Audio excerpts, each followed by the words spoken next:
जय श्री राम। भूत 50 निकट नहीं आवे, महावीर जब नाम सुनावे। ये कड़ी हनुमान चालीसा में आती है। तो आप देखेंगे हनुमान चालीसा में अगर भूत 50 का जिक्र तुलसीदास जी ने किया है तो इसका कोई तो मायने होगा। अभी इस तरह के हमारे पास एक प्रश्न आया है कि गुरुजी आप 50 के बारे में बताइए कि 50 क्या होते हैं और कैसे 50 बनते हैं और किस तरह से ये काम करते हैं।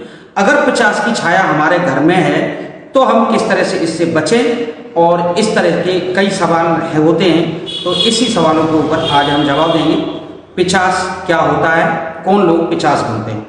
अच्छा, इस डेफिनेशन को जानने के लिए सबसे पहले आपको भूत के बारे में जानना होगा। भूत और प्रेत, प्रेत के बाद वो 50 बनता है।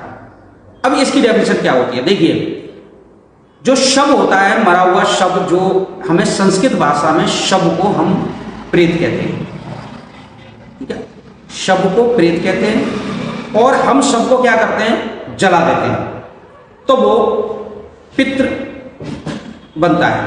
लेकिन मुसलमानों में शव को जलाया नहीं जाता, उसे दफना दिया जाता है, तो वो प्रेत होता है।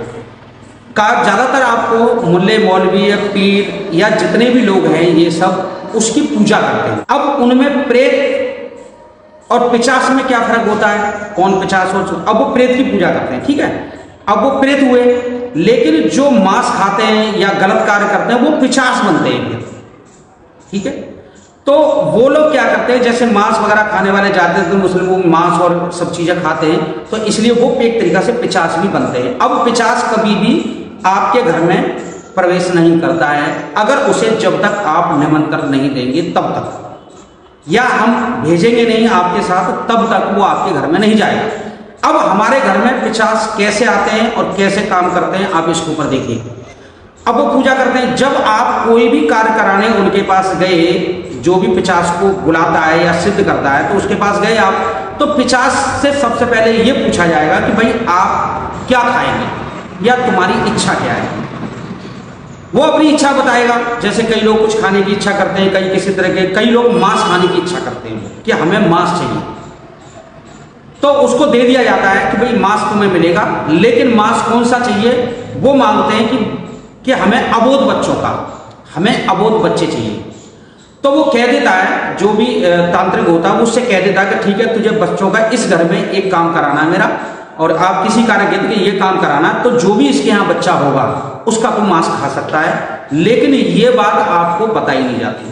कोई भगत या तांत्रिक आपको या कोई मुल्ले मौलवी आपको ये बात नहीं बताएंगे कि मैंने ये 50 को वचन दिया है, उससे आपका काम कराया है, ठीक है। आपका काम जब हो गया तो वो 50 को जो वचन दिया जाता है कि अबोध बच्चों को, इसका जो भी बच्चा होगा, तुम इस परिवार में जो भी बच्चा पैदा होगा तो उसे तुम खा सकते हैं या ले सकते हैं। आपको तो पता ही नहीं गया, लेकिन वो वहां से आपके कोई धागा या आपको कोई मंत्र शक्ति या कुछ भी उस भगत ने या किसी मुल्ले मौलवी ने किए है, तो वो समझ लिए वो 50 के लिए ही की है, वो ताकि आपके घर में आपके साथ जाए, क्योंकि वो वचन से बंधा हुआ है। उसने तो उसको 50 को वचन दे दिया ना कि आप अबोध बच्चों को जाके इनके घर में जो भी संतान होगी उसे आप खा सकते हो उसके घर में, या फिर जिस संतान के लिए आप उसके पास गए उस संतान को तो बख्श देगा, लेकिन दूसरी और कोई भी घर में किसी के साथ होगी तो उसको भी खा लेगा। अब वो आपके घर में आ गया, क्योंकि उसके जरिए से आ गया। अब आपके पेट में जो भी संतान उत्पन्न होगी, जिसकी उम्र 1.5 से 2 महीने के बीच में ही वो उसका भोग करता है, तो इस दौरान आपके परिवार में या कोई भी जो पेट में, जैसे आपने देखा होगा बार बार गर्भ गिरते हैं, है ना। ये बार बार गर्भ इसी कारण से गिरते हैं कि वो 50 जो है वो आपके गर्भ का भक्षण करता है। वो आपके ऊपर नजर रखेगा, जब आपके परिवार में रहेगा तो आपके ऊपर नजर रखेगा। वो कोई भी आवाज में आपको आवाज दे सकता है, किसी भी आवाज में आपको पुकार सकता है। और आपने कभी कभी घर में ये देखा होगा, गर्भवती स्त्रियों ने कोई पीछे से आवाज दे रहा है, किसी परिवार के मनुष्य के रूप में आवाज दे रहा है या उनके पति के रूप में आवाज आई है, लेकिन होता कोई नहीं है। ये आवाज आती है, इसका मतलब यही होता है कि आपके घर में कोई 50 है जो आपको आवाजें आ रही हैं। तो जो आवाजें आ रही हैं, लेकिन हम उन चीजों पर ज्यादा गौर नहीं करते कि आवाजें आ रही हैं, आ रही होंगी। लेकिन जब भी ऐसा समय आता है कि जब 1 से 1.5 महीने से 2 महीने का गर्भ आपके अंदर होता है, तो वो उसका भोजन करना होता है। अब भोजन कैसे करता है? जब भी आपका पेट जो है, जो गर्भ है, वो खुला हुआ रह गया और अगर उसने देखा कि वो खुला हुआ है तो वो क्या करेगा? उसको भक्षण कर लेगा उसी समय। इसलिए हमें अगर ऐसी आशंका है, कोई हमारे घर में पिशाच है, तो हमें अपने जो है पेट को खुला नहीं छोड़ना चाहिए, जो गर्भवती स्त्रियां हैं उनको। नहीं तो ऐसे बार बार ऐसे होंगे और किसी अच्छे तांत्रिक या किसी अच्छे जो देखने वाला है उसको आप इस चीज को दिखाएं, और जिससे आपको ये जानकारी मिलेगी कि आपके घर में कोई पिशाच है। उसका निवारण जब तक नहीं करवाएंगे तब तक आपके बार बार गर्भपात होते रहेंगे।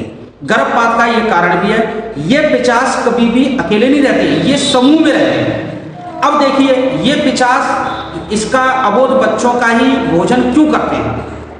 ये भी एक प्रश्न होगा आपके जमाने में कि ये अबोध बच्चों का ही भोजन क्यों करते हैं। देखिए, जो अबोध बच्चे उनमें अपार शक्तियां होती हैं, इसलिए पिशाच हमेशा अपनी शक्तियों को बढ़ाने का काम करते हैं। जब शक्तियां बढ़ेंगी तो वो अलग समूह में रहते हैं, समूह का पालन पोषण भी ऐसी शक्तियां बढ़ाने के लिए वो अबोध बच्चों का भाषण करते हैं। इसीलिए आप ध्यान रखें, कभी भी आप गर्भ के लिए किसी तांत्रिक या किसी मुल्ले मौलवी, जो पीर बाबा जो होते हैं, ये जो पिशाच की जो पूजा करते हैं या तांत्रिक भगत है, उनके पास नहीं जाना चाहिए। आपको कोई गर्भधारण या नहीं हो रहा है, बच्चा नहीं हो रहा, तो किसी अच्छे और सिद्ध आदमी को आपको दिखाना चाहिए।